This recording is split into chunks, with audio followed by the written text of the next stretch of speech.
এক স্কুলের এক শিক্ষক বাচ্চাদেরকে পড়ানোর সময় চেয়ারের দিকে ইশারা করে বলছে, বাবারা তোমরা কি চেয়ার দেখো? সমস্ত শিক্ষার্থীরা বলল, হ্যাঁ দেখি। টেবিলের দিকে ইশারা করে বলল, তোমরা কি টেবিল দেখো? বাচ্চারা বলল, হ্যাঁ দেখি তো। শিক্ষক এবার বলল, এর মানে হচ্ছে টেবিল চেয়ার যে আছে এই কথা সত্য। এখন বলো তো দেখি আল্লাহকে কি দেখা যায়? শিক্ষার্থীরা বলল, না তা তো দেখা যায় না। শিক্ষক বলল, যদি দেখাই না যায় এর মানে হচ্ছে আল্লাহ বলতে কিচ্ছু নাই। শিক্ষার্থীদের মধ্যে একজন ছিল খুবই বুদ্ধিমান। সে দাঁড়িয়ে বলল, স্যার আপনার যে আক্কেল আছে তা তো আমরা দেখি না। এর মানে হচ্ছে আপনি একজন ব্যাক্কল, আর একজন ব্যাক্কেলের কথা আমরা বিশ্বাস করতে পারি না। একটি সাপ একজন পীর সাহেবের কাছে যেয়ে বলল, আমি যে সবাইকে কষ্ট দিয়ে অপরাধ করেছি আল্লাহ তাআলা কি আমাকে ক্ষমা করবেন? পীর সাহেব বলল, অবশ্যই ক্ষমা করবে, তবে শর্ত হচ্ছে তুমি কাউকে আর দংশন করতে পারবা না। সাপ বলল, ঠিক আছে আমি তওবা করছি, আর কোনোদিন কাউকে দংশন করব না। কয়েকদিন পর একটি ইঁদুর কামড় দিয়ে সাপটির শরীরের গোস্ত ছিঁড়ে ফেললো, কিন্তু সাপ ইঁদুরটিকে কিছুই করলো না। সে ধৈর্য ধারণ করলো। হঠাৎ একদিন পীর সাহেব দেখেন সাপটি ক্ষতবিক্ষত শরীর নিয়ে তার সামনে হাজির। পীর সাহেব বললেন, কি ব্যাপার, তোমার শরীরের এই অবস্থা কেন? সাপটি বলল, হুজুর এসব হচ্ছে আপনার কাছে মুরিদ হওয়ার বরকত। একটা ইঁদুর এসে কামড় দিয়ে আমার শরীর থেকে গোস্ত নিয়ে গেল, কিন্তু আপনার নিষেধ আছে বলে আমি তাকে দংশন করিনি। পীর সাহেব বললেন, আরে বেকুব, আমি তো তোকে দংশন করতে নিষেধ করেছি, ফোঁস করতে তো আর নিষেধ করি নাই। একবার ফোঁস করে দেখতি ইঁদুরের 14 গোষ্ঠী সহ বর্ডার ক্রস করে দেশের বাইরে চলে যেত। এক আলেম সাহেব তার স্ত্রীকে নিয়ে ট্রেনে করে কোথাও যাচ্ছিলেন। পাশের সিটে এক উচ্চ শিক্ষিত লোক এবং তার স্ত্রী বসেছিল। সেই লোকটির স্ত্রীর গায়ে ছিল বেশ খোলামেলা পোশাক। এক সময় ওই উচ্চ শিক্ষিত লোকটি আলেম সাহেবকে শুনিয়ে বলতে লাগলো, মোল্লারা তাদের নিজেদের বউকে আবদ্ধ করে রাখে, তাদের কোনো স্বাধীনতা নাই। তখন সেই আলেম সাহেব বললেন, ভাই আপনার ওই ব্যাগের মধ্যে আছে কি? লোকটি বলল, কেন? এতে আমার মহামূল্যবান জিনিসপত্র রয়েছে। আলেম সাহেব বলল, আপনি এগুলো ব্যাগের ভিতরে রেখেছেন কেন?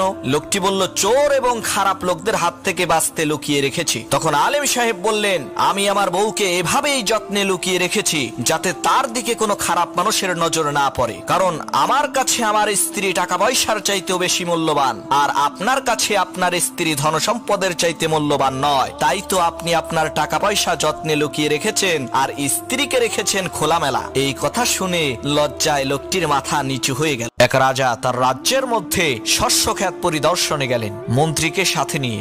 মানুষের সমান উঁচু উঁচু গম গাছ দেখে রাজা অবাক হয়ে গেলেন, কারণ এর আগে তিনি কখনোই এত লম্বা গম গাছ দেখেননি। রাজার অবাক হওয়া দেখে মন্ত্রী বলে উঠল, রাজা মশাই এই গম গাছগুলো তো ছোটই, আমাদের এলাকায় হাতির সমান লম্বা লম্বা গম গাছ হয়। রাজা মশাই মন্ত্রীর এই কথা শুনে একটা মুচকি হাসি দিলেন। মন্ত্রী হাসি দেখে বুঝতে পারলেন রাজা তার কথা বিশ্বাস করেন নাই। তাই মন্ত্রী তার এলাকায় চিঠি লিখলেন যে হাতির সমান লম্বা গম গাছ পাঠিয়ে দেওয়ার জন্য। কিন্তু মন্ত্রীর এলাকার লোকেরা জানালো যে এবারের সব গম কাটা হয়ে গেছে, সামনে বছর পাঠাবে। যে কথা সেই কাজ, তার পরের বছর গম গাছ নিয়ে মন্ত্রী রাজার সামনে হাজির। রাজা বলল, এগুলো কি? মন্ত্রী বলল, রাজা মশাই 1 বছর আগে যে আপনাকে বলেছিলাম আমাদের এলাকায় হাতির সমান লম্বা গম গাছ আছে, আপনি কথাটি বিশ্বাস করেন নাই, তাই প্রমাণ নিয়ে এসেছি। রাজা বলল, মন্ত্রী তুমি কেমন কথা বললে যার প্রমাণ দিতে 1 বছর? এক বাদশাহ একজন দরবেশের কাছে যেয়ে বলল, হুজুর আল্লাহ তাআলা আমাকে দুনিয়াতে বাদশাহী দান করেছেন,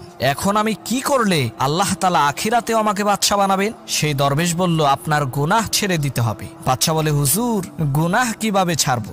দরবেশ বলল, আপনি প্রত্যেক দিন 100 বার মৃত্যুর কথা স্মরণ করবেন। বাদশাহ বলল, ঠিক আছে। 1 মাস পর বাদশাহ আবার দরবেশের কাছে এসে বলল, হুজুর আমি স্বর্ণের তৈরি তসবিহ দিয়ে প্রত্যেক দিন 100 বার মরণ মরণ তসবিহ জপি, তারপরও গুনাহ ছাড়তে পারছি না। দরবেশ বললেন, তোমার তো মৃত্যুর কথা স্মরণ করা একবারও হয়নি, তুমি তোমার বাদশাহী 1 দিনের জন্য আমাকে দাও, আমি তোমাকে শিখিয়ে দেব কিভাবে মৃত্যুর কথা স্মরণ করতে হয়। বাদশাহ বলল, ঠিক আছে। এবার দরবেশ ক্ষমতায় বসলেন, সিংহাসনে বসেই জল্লাদকে অর্ডার করলেন, বাদশাকে এই মুহূর্তে হত্যা করো। জল্লাদ দৌড়ে এসে বাদশার গলায় ছুরি ধরার সাথে সাথে বাদশা জ্ঞান হারালেন। জ্ঞান ফেরার পর দরবেশ তাকে বললেন, সবেমাত্র একবার মৃত্যুর কথা স্মরণ কারণ এক রাতে মোল্লা নাসিরউদ্দিনকে ডাকাতে ধরলো। ডাকাত অস্ত্র বের করে বলল, এই বেটা, জানে বাঁচতে চাইলে যা আছে বের কর। মোল্লা নাসিরউদ্দিন বলল, বাবা একটু সবুর করো, আমাকে একটু চিন্তা করতে দাও। ডাকাত বলল, এ তো সাংঘাতিক ব্যাপার, এরকম মানুষ তো আগে কখনো দেখিনি, মৃত্যুর মুখে দাঁড়াইয়া চিন্তা করার সময় চায়। মোল্লা নাসিরউদ্দিন বলল, বাবা আমি আলেম মানুষ, আমি চিন্তা করা ছাড়া কোনো কাজ করি না। মোল্লা নাসিরউদ্দিন চোখ বন্ধ করলেন, কিছুক্ষণ পর চোখ খুলে বললেন, আমাকে হত্যা করো। তার এই কথা শুনে ডাকাত বিস্ময়ে বিমূঢ় হয়ে বলল, সর্বনাশ, এই অল্প কয়টা পয়সার জন্য আপনি নিজেকে হত্যা করতে বলছেন কেন? মোল্লা নাসিরউদ্দিন বলল, বাবা আমি একজন ধর্মযাজক, টাকা পয়সা যা জমিয়েছি তা বুড়া বয়সের জন্যই। এই টাকাই যদি না থাকে তাহলে বুড়া বয়সে করবোটা কি? যদি বুড়া বয়সে ভিক্ষা করেই খেতে হয় তাহলে আমার এই জীবন রেখে লাভ কি? জীবন তো পাইছি ফ্রিতে, একদিন তো মরতেই হবে, তাহলে তোমার হাতেই মরি। ডাকাত বলল, হুজুর আমাকে ক্ষমা করবেন, আমি চলে যাচ্ছি। একটা সিংহ, একটা নেকড়ে আর একটা পাতিশিয়াল, এই তিনজন মিলে সারা দিন পরিশ্রম করে তিনটা শিকার করেছে, একটা খরগোশ, একটা হরিণ আর একটা গরু। সিংহ বলল, আমরা যে শিকার করলাম, আমার নিয়ম হচ্ছে আমি ভাগ না করে কোনো কিছু খাওয়া পছন্দ করি না। আমি প্রথমে দায়িত্ব দিলাম নেকড়েকে, এই নেকড়ে ভাগ কর। নেকড়ে বলল, মহারাজ এটা ভাগ করার আর কি আছে, ওই খরগোশটা বেটা পাতিশিয়াল খাক, হরিণটা আমি খাই, যেহেতু আপনার দেহ বড়, আপনি মহারাজ, আপনি গরুটা খান। সিংহের মেজাজ খারাপ, বেয়াদব, এই ধরনের অসম বন্টন নীতি কে তোকে শিখিয়েছে?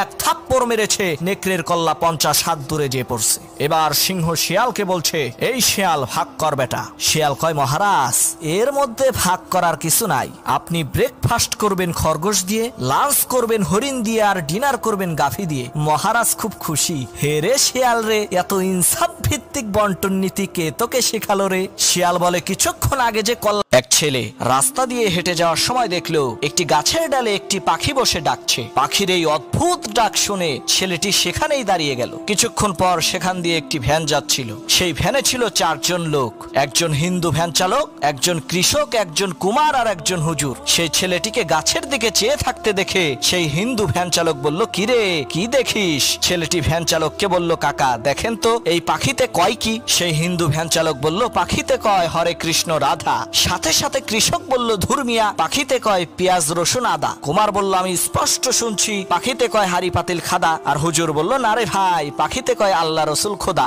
গাছের নিচে দাঁড়ানো সেই ছেলেটি সবাইকে বলল, আপনারা থামেন, এক আল্লাহ, এক রসুল, এক কোরআন হওয়া সত্ত্বেও মুসলমান কেন দলে দলে বিভক্ত আজকে আমি ভালোভাবেই বুঝতে পারলাম। চিন্তাকে উন্মুক্ত করুন, তাহলেই পাখির আসল ডাক